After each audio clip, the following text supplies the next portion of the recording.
I'm delighted to be here with Justin Lauder, who's the Associate Vice President of Academic Innovation for Anthology. And we're here to have a conversation about Anthology, higher ed, and where you see things going. So we all know microcredentials have a huge part of our current life, but likely to be a larger part. What are some of your thoughts about where we're heading with microcredentials? Yeah, absolutely. I think when you look at the higher ed landscape, and you talk about things like the enrollment changes that are coming based on fewer high school graduates coming to college, but also population of students in Gen Z that aren't sure about the value of a full-blown credential. Universities, colleges need to start looking at these micro-credentials or short courses and short credentials that a student can get to and get through relatively quickly, that not only will get them a job, but help them move up in a job. And so I think things like micro-credentials, some people call them stackables, some people call them alternative credentials. I tend to look at micro because there are so many of them, and you can put them all together. Many times you can put them together for a full-blown degree or something like that. But I see them as a way for institutions to really get an edge, and find students that'll come, in for a couple of classes here, a couple of classes there. But it connects them to an institution as well. So let's say, you take a micro-credential to get your foot in the door at a company, but now you're connected to that institution. That institution can then reach out, to you and say, hey, you want to do another one? You want to do another one? And then, oh, by the way, you've now taken so many, we can package those, and you take, one or two more courses, we can award you a bachelor's degree, or we can award you a master's degree, something like that. So I think from a career ladder, but also an educational ladder, they are increasingly powerful to really help our population of students, especially those, and also those that aren't really sure what they want to study.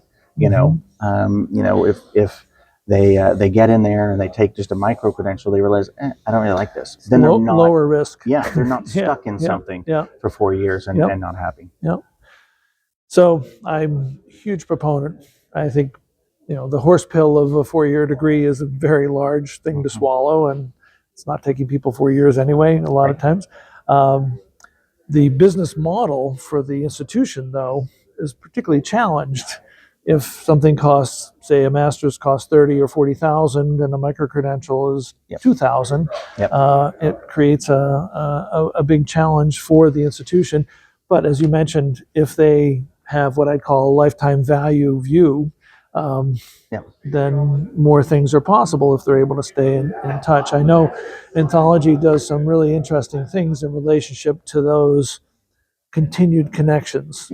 Can you talk about how Anthology is thinking about supporting, microcredential 1 to microcredential 5 in relationship to the institution and its relationship with the student? So I think Anthology, one of the largest ed tech companies, on the planet, and focusing in on products that really fit into 3 buckets, multiple products, but our 3 big buckets would be the LMS, the student information system, the CRM.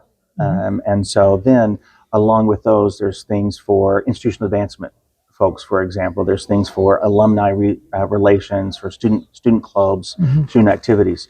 So if you think about the holistic picture of the Anthology portfolio, we can help an institution admit the student.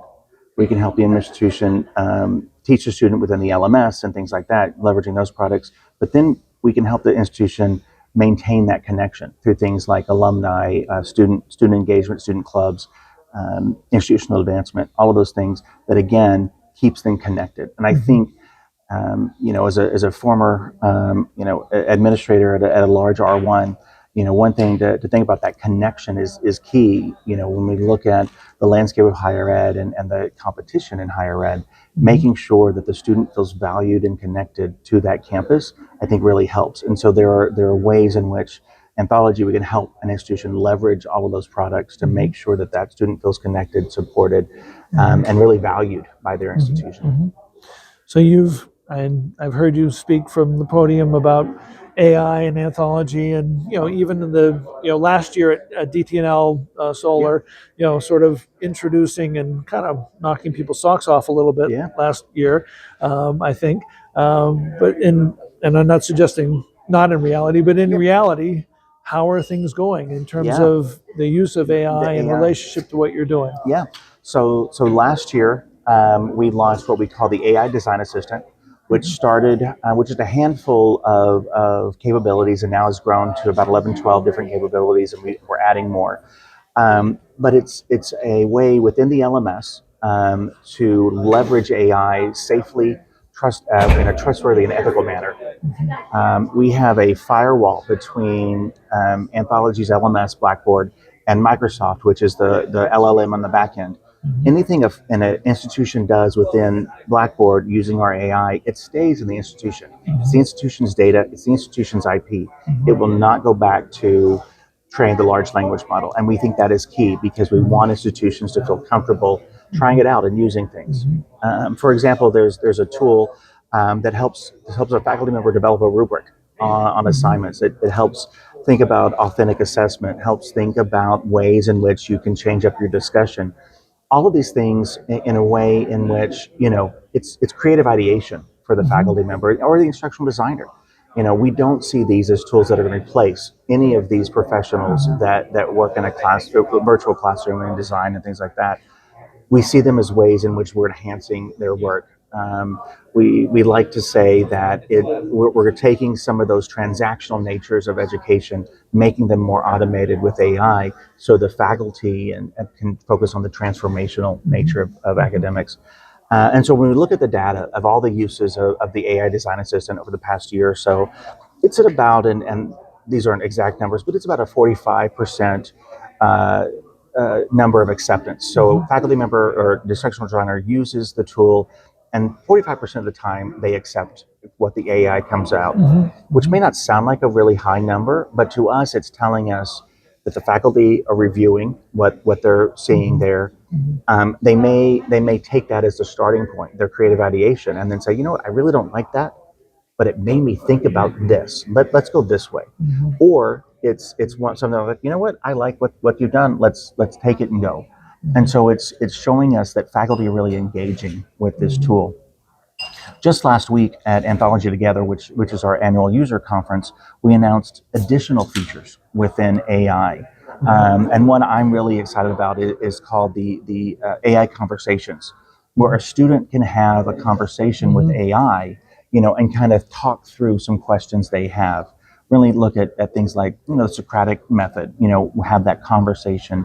And the faculty member can come back and look at that, see what the student asked the AI, see what the student, kind of took from the questions the AI gave it, and get to that deeper level of understanding.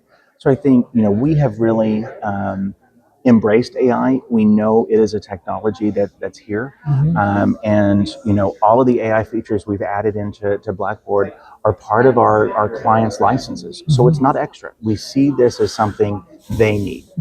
Yeah, I think that separation of training the large language model is key. I used to work as an instructional designer back in the 90s and was CD-ROM delivery and so forth. And so shelf life was always a huge goal because the cost of development and how long is this iteration going to last, because we'd have to create a new anyway. But I've thought this for the last 20 years, is a good design now should be designed to change. Absolutely. And I think AI enables that so much more than anything we've ever had. So in terms of being able to organically continue to change as interaction with the learner or learners give feedback to the model. I mean, this is the whole concept of large language models. Absolutely. So, And I think that it gives us the opportunity to make sure that our courses are always, they're refreshed at a great schedule, whatever that might be. We're able to leverage in new technologies, in real time as they're embedded into Blackboard. They can launch those, and the tools that we announced just last week are already in testing environments for clients. So they're already getting to play with it a week after we launched these or announced these. And so we really see this as a valuable addition to the teaching and learning process, allows for use of things like Bloom's taxonomy and authentic assessments to really get to a deeper level of understanding and learning in the online classroom. I'm teasing, but you're always in beta then. Yeah, it's always something we're working on, and I think and that's what excites me about what we're doing at Anthology is that we are always trying to innovate, and through Nico Mathis, our chief product officer, and other leadership, really seeing this desire to always innovate, and find ways in which to support not only the learner but the faculty member and the campus. And we're doing great innovations in other products too, in our SIS and CRM. But I really focus on the teaching and learning side. So the stuff in Learn is really exciting to me. So there's a lot of, I'll call it, pressure on university vendor relations right now. I'll just generically. What are some of your thoughts about where you see things heading? Yeah. So my big thing, and what I've talked about since joining Anthology, is that yes, we may be a vendor, but we want to be a partner. We want to be in this relationship with an institution to make sure the institution is successful. If they're successful in whatever they're doing, we're successful. And so I think the important thing, and what I looked at when I was at an R1 and an administrative role, you look for that vendor to be a partner so that it's not just an institution buying a product, it's an institution buying a partnership and that we are in this together. So I think that's really key as we look at things in higher education and partnerships and vendors, is that relationship is that partnership, and that as we innovate, the school can innovate, and as the school is looking for new tools and new technologies, they can work with their vendor partner to develop things. One more example, back to Blackboard and the innovation there. Last year, we released somewhere near 400 new technologies or new features and new additions. The majority of those came from individuals in the field suggesting them. And I think that is the partnership that vendors and institutions need to have, is really that true interaction between the two. Where do you see higher ed heading? I think, obviously we have an election coming up, but which could cause some definitely different directions. But where do you see things heading?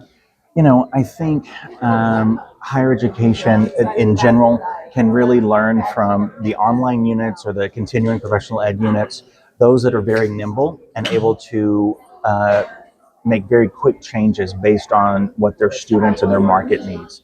I think large institutions, will always be there. We'll always have our large R1s. We'll always have our large, state schools and things like that. But I think a number of schools need to look at where they can innovate, where they can change. I think it's going to get harder and harder to fill butts in seats because students are expecting much more of a hybrid model of education, sometimes in person, sometimes online. And so institutions need to find ways in which to use these great resources and spaces in new and exciting ways. So I think that's where higher education is going.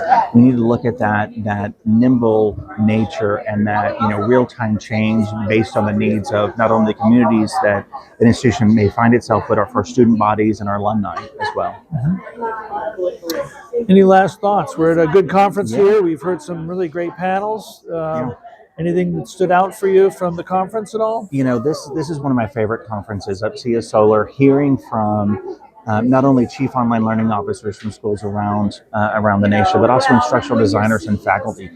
What excites them. And I think, hearing from panel today and then the keynote yesterday, thinking about the future of work and what that's going to look like, and the excitement around kind of changes and things like AI literacy. All are things that really are excited and we talked about here, and I think really will carry us into the next year and future years with higher ed.